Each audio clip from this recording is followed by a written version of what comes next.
Chapter 1 chemical reactions and equations, module 1 chemical reactions. Hello friends, इस chapter में हम chemical reactions और equations के बारे में पढ़ेंगे।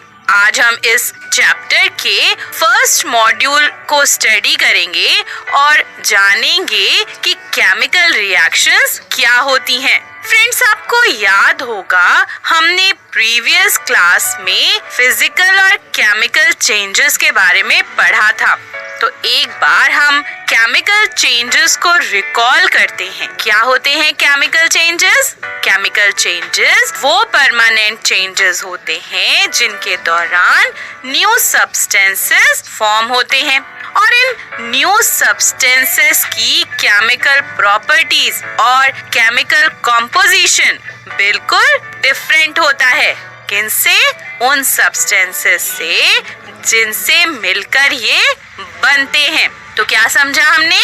हमने समझा कि केमिकल चेंजेस वो परमानेंट चेंजेस होते हैं जिनके दौरान न्यू सब्सटेंसेस फॉर्म होते हैं और इन न्यू सब्सटेंसेस की केमिकल प्रॉपर्टीज और केमिकल कॉम्पोजिशन उन सब्सटेंसेस की केमिकल प्रॉपर्टीज और केमिकल कॉम्पोजिशन से जिनसे ये बनते हैं उनसे बिल्कुल डिफरेंट होती हैं। और friends, chemical changes generally irreversible होते हैं, यानी जो न्यू सब्सटेंसेस बनते हैं उन्हें वापस उन सब्सटेंसेस में कन्वर्ट नहीं किया जा सकता जिनसे कि ये बनते हैं। इसीलिए ये परमानेंट चेंजेस होते हैं। तो समझ आया आपको केमिकल चेंजेस? तो केमिकल चेंजेस के कुछ इम्पोर्टेंट कैरेक्टरिस्टिक्स क्या हैं? New substances are formed during a chemical change. Chemical properties and chemical composition of new substances are different from the substances from which they are formed. Chemical changes are generally irreversible or permanent. अब friends एक example लेते हैं। जब हम raw food को cook करते हैं तो फूड की कुकिंग से उसका टेस्ट चेंज हो जाता है। क्यों हो जाता है? क्योंकि उसमें नए सब्सटेंसेस बन जाते हैं।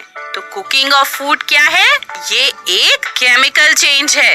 इसी तरह से फ्रेंड्स, अगर हम समर्स में मिल्क को रूम टेम्परेचर पर बाहर ही छोड़ दें, रेफ्रिजरेटर में ना रखें, तो क्या होगा? मिल्क सार हो जाएगा, यानी खट्टा हो जाएगा, खराब हो जाएगा। क्यों? क्योंकि सारिंग ऑफ मिल्क से न्यू सब्सटेंस बनता है जिसका केमिकल कॉम्पोजिशन और प्रॉपर्टीज जो होते हैं वो मिल्क से डिफरेंट होते हैं। And that is why sharing of milk is also a chemical change. इसी तरह से फ्रेंड्स, आपने लोअर क्लासेस में आयरन की रस्टिंग के बारे में पढ़ा है। रस्टिंग भी एक केमिकल चेंज है। अगर हम किसी आयरन ऑब्जेक्ट को, जैसे कि आयरन नेल या फिर आयरन के तवे को मॉइस्ट एयर में छोड़ दें तो उसमें रस्टिंग हो जाती है, यानी जंग लग जाती है। रस्ट क्या है?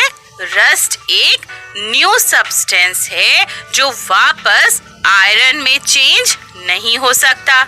रस्ट का जो केमिकल कॉम्पोजिशन और प्रॉपर्टीज हैं वो आयरन से बहुत डिफरेंट है। तो इसीलिए रस्टिंग भी क्या है? एक केमिकल चेंज है।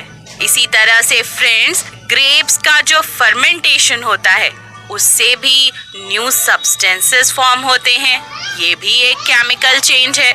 और इसी तरह से हम अपनी डेली लाइफ में केमिकल चेंजेस के बहुत सारे एग्जाम्पल्स देखते हैं और उनमें से कुछ हैं ripening of fruits, respiration, digestion of food. ये सभी क्या हैं? केमिकल चेंजेस हैं। क्या क्या हैं केमिकल चेंजेस के examples? Cooking of food, rusting of iron, fermentation of grapes, ripening of fruits, respiration, digestion of food.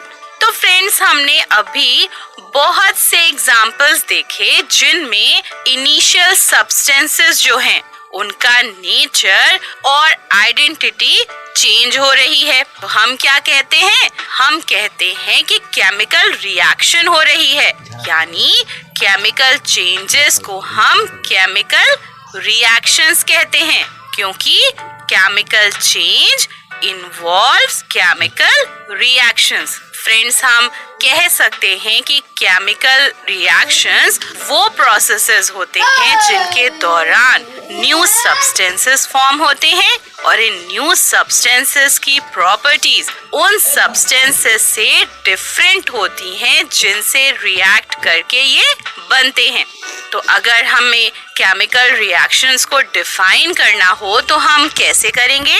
हम कहेंगे chemical reactions are the processes in which new substances with new properties are formed. क्या कहेंगे?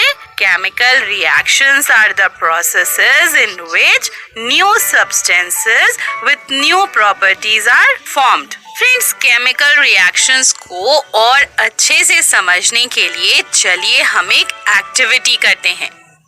और हमारी activity का aim क्या है? To study the chemical change by burning magnesium ribbon in air. इस एक्टिविटी को करने के लिए हमें क्या चाहिए? इस एक्टिविटी को करने के लिए हमें चाहिए एक 3 to 4 centimetre long magnesium ribbon, tongs, sand paper, watch glass, eye glasses और बंसन बर्नर। फ्रेंड्स, इस एक्टिविटी में थोड़ा सा केयरफुल रहना चाहिए, क्योंकि जब हम मैग्नीशियम रिबन को बर्न करते हैं तो उससे निकलने वाली डैज़लिंग वाइट लाइट आईज के लिए हार्मफुल होती है। तो इसलिए इस एक्टिविटी को करते समय ग्लासेस जरूर पहनने चाहिए। अब एक्टिविटी कैसे करेंगे? सबसे पहले हम एक मैग्नीशियम रिबन के पीस को सैंड पेपर की हेल्प से रब करके क्लीन कर लेंगे। सैंड पेपर से रब क्यों करना है? रब हम इसलिए करते हैं क्योंकि मैग्नीशियम रिबन के ऊपर मैग्नीशियम ऑक्साइड की एक लेयर होती है, जिसकी वजह से वो फर्दर एयर से रिएक्ट नहीं करता है। रब करने से ये लेयर रिमूव हो जाती है और मैग्नीशियम एयर से रिएक्ट कर पाता है। तो सबसे पहले क्या करना है? Take a magnesium ribbon and rub it with sandpaper to remove the protective layer of magnesium oxide from the surface of magnesium ribbon. Next tongs की हेल्प से मैग्नीशियम रिबन को होल्ड करेंगे और बर्नर की हेल्प से उसे हम burn करेंगे। जैसे ही मैग्नीशियम रिबन बर्न होना स्टार्ट कर देगी, इसके जलने से, बर्न होने से डार्जलिंग व्हाइट लाइट प्रोड्यूस होगी। हमने क्या देखा?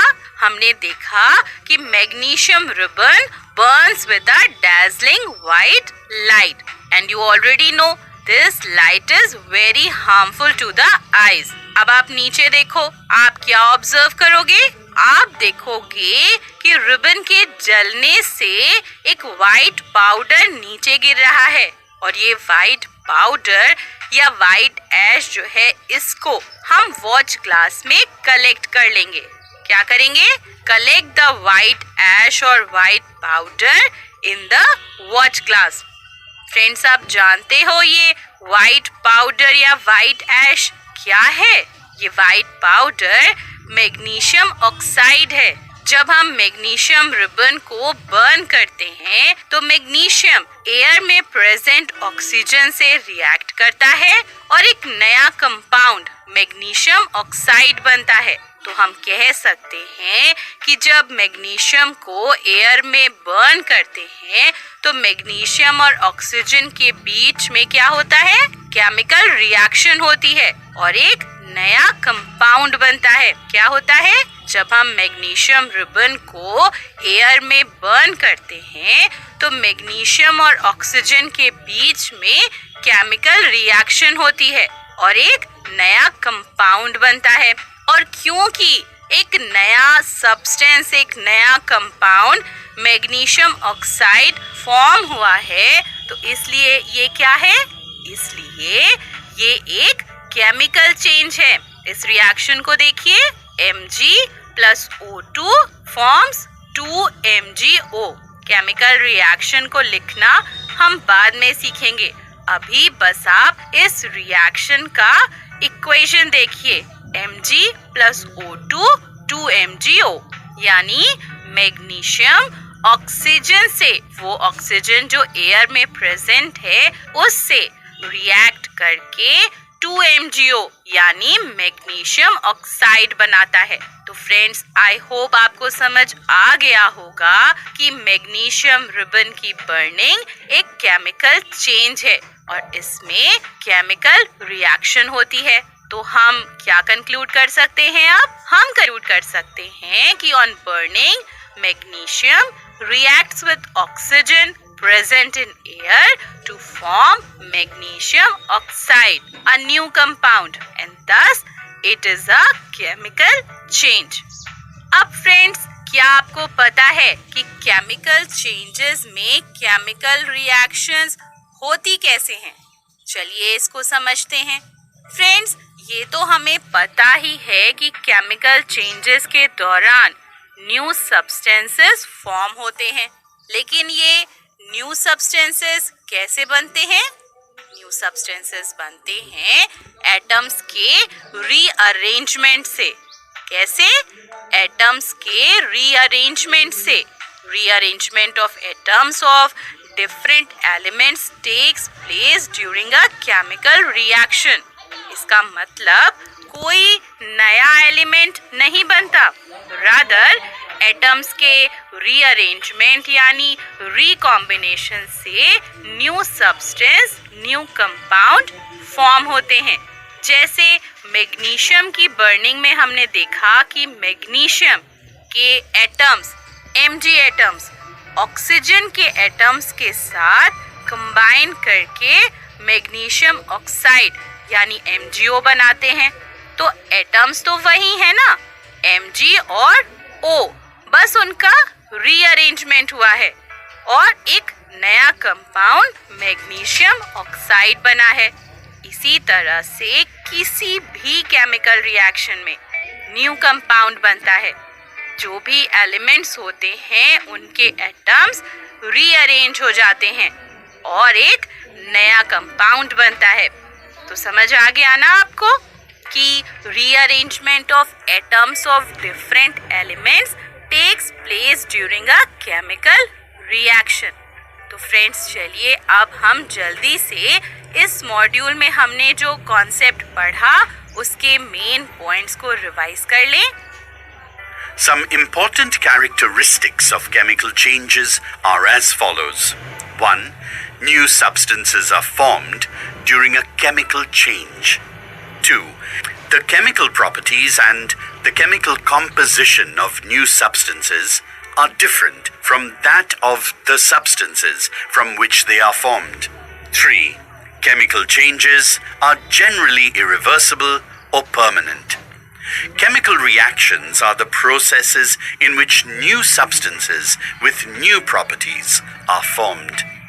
The rearrangement of atoms of different elements takes place during chemical reactions.